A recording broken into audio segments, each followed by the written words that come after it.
2025년 7월 일본의 대지진이 터진다는 루머가 돌고 있습니다. 출처는 한 만화가의 꿈입니다. 심지어 날짜까지 특정됐습니다. 물론 과학적 근거는 없습니다. 하지만 문제는 지금 실제로 일본이 대지진 주기에 접어들었다는 점입니다. 정부와 전문가들도 경고를 내놓고 있습니다. 그리고 여기서 끝이 아닙니다. 만약 지진이 터진다면 과거처럼 엔캐리 트레이드가 청산되고 전 세계 외환 시장까지 흔들릴 수 있습니다. 2025년 7월 난카이 대지진 예언, 그 진실을 알아보겠습니다. 일본은 전 세계에서 지진이 가장 자주 발생하는 나라 중 하나인데요. 그 이유는 지질 구조에 있습니다.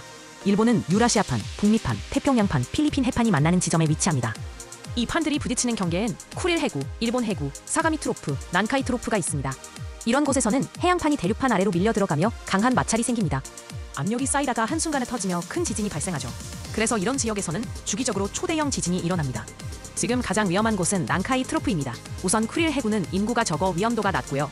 일본 해구는 약 600년 만에 2011년 동일본 대지진이 일어났습니다.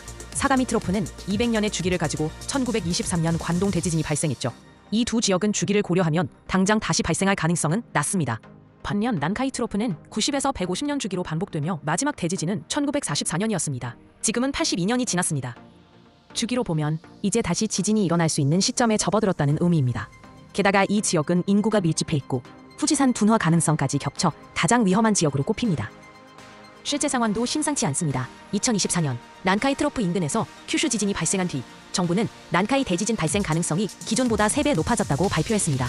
당시 일본 기상청은 사상 처음으로 난카이 대지진 임시 경보를 발령한 적도 있어요. 2024년과 2025년 사이 일본 전역에서 규모 6, 7급 강진이 계속 발생 중입니다.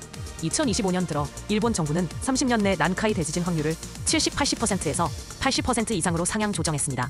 지진이 터지면 어떤 일이 벌어질까요? 지진 피해를 넘어서 금융시장도 크게 흔들릴 수 있습니다. 과거에도 그랬습니다. 1995년 고베 대지진, 2011년 동일본 대지진 당시 일본 보험사들은 보험금 지급을 위해 해외 투자금을 급히 회수했습니다. 이로 인해 엔캐리 트레이드가 청산되며 엔화 가치가 폭등했습니다. 해외 자금을 회수해 달러를 엔화로 바꾸는 과정에서 외환 시장에서 엔화 수요가 급증한 것입니다. 그 결과 전 세계 외환 시장 전체가 요동쳤습니다. 2025년에 다시 대지진이 터진다면 같은 일이 또 반복될 수 있는 거죠. 2025년 7월 대지진 예언은 괴담에 가깝습니다. 하지만 일본 대지진이 주기적으로 발생한다는 건 분명한 사실입니다. 그리고 지금이 그 주기에 매우 가까운 시점이라는 것도요. 공포를 조장하는 예언을 굳이 믿을 필요는 없습니다. 하지만 그런 이야기가 우리에게 미리 대비할 기회를 준다면 나쁠 것도 없겠죠. 내일도 흥미로운 내용으로 돌아오겠습니다. 시청해주셔서 감사합니다.